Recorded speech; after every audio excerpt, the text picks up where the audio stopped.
Hello friends, today in this video we are going to talk about how to use Find My Device on iPhone 15 Pro. So let's get started. So first of all you need to go your setting and then tap on Quick Reset.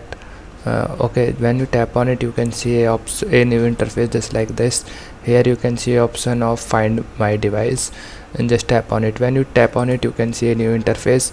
Here you can see option of Find My iPhone and just tap on it. When you tap on it you can see